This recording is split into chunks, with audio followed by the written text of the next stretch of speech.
I believe actually international cooperation leading to local impact is what this conference today is an excellent example of. So thank you for that. Also, I would like to give the floor, since you are in Bulgaria, we would like to give the floor to Denitsa Lyubenova, who is a lawyer, human rights activist, and actually the chairperson of the youth organization Deystvie. And she's going to give us a brief overview, or not so brief, you have enough time, of what's been the recent developments in the rights of LGBTI people in Bulgaria.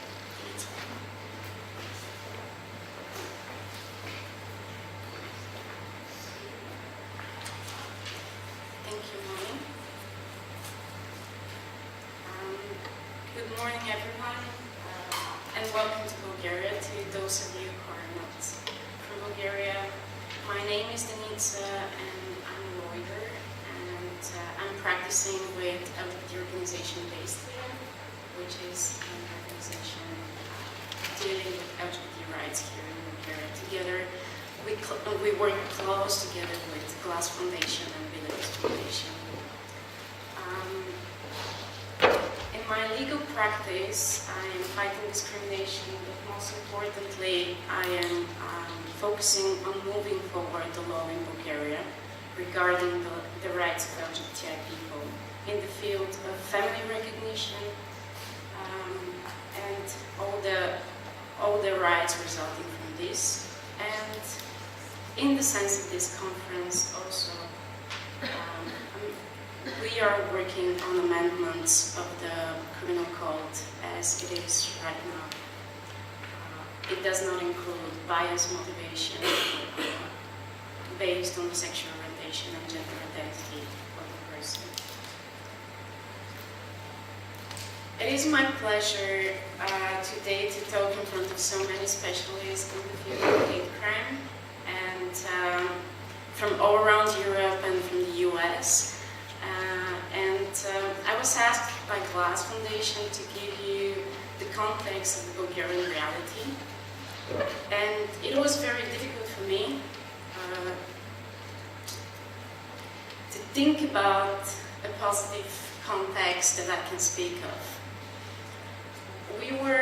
Before me, you had a very deep explanation what it is, the criminal code of Bulgaria, and what it is, how the rights are, the bias motivation in the criminal code is not recognized.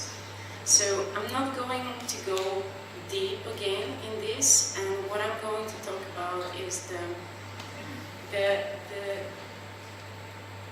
the root of the problem of the lack of legislation regarding the hate crimes, subject hate crimes in Bulgaria. So the laws in Bulgaria are being systematically abolished.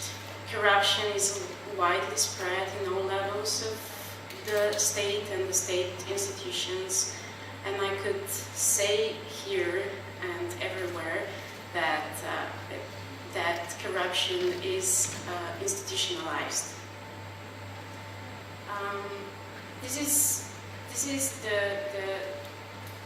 There is a lack of the rule of law. There is a complete undermining of principles of democracy.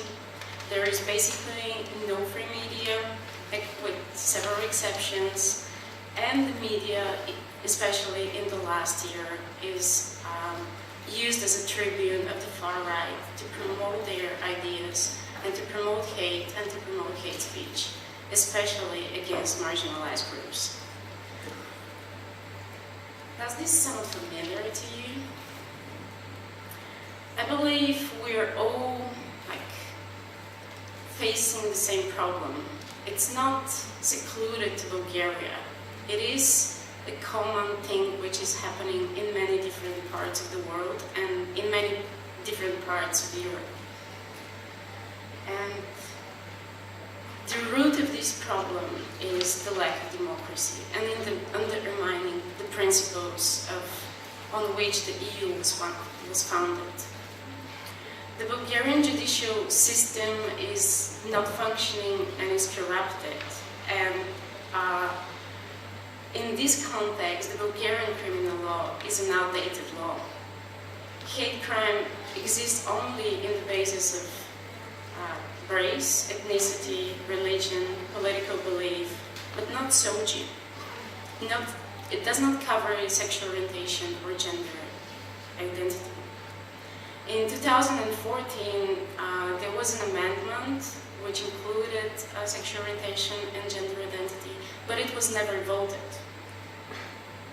I guess because of fear, because of lack of political will, because of lack of defending the equality and the rights of every person, of dignity, and to be able to live their life in dignity.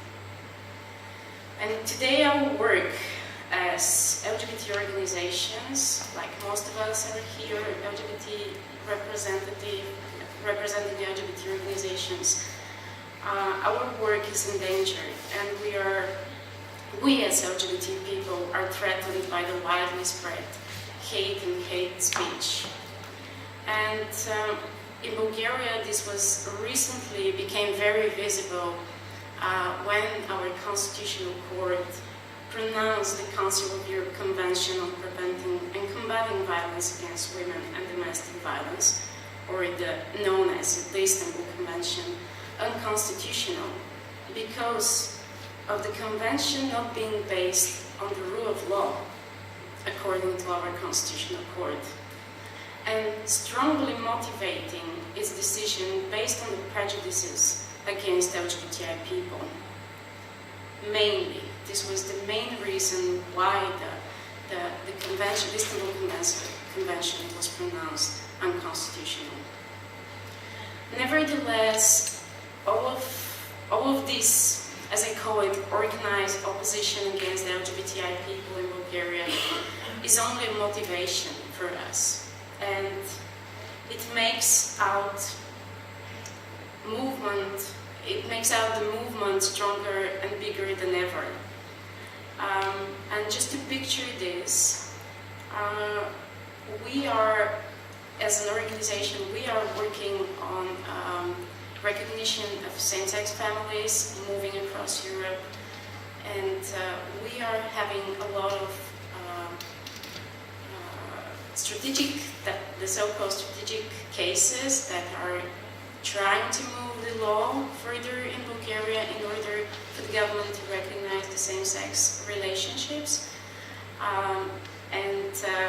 Right now, 2 days ago, we started a petition which is expressing the will of the LGBT population in Bulgaria to the government, directed to the government, in order to accept the law which recognizes the relationships of LGBTI families. And just in 2 days, this petition gathered more than 1,000 signatures.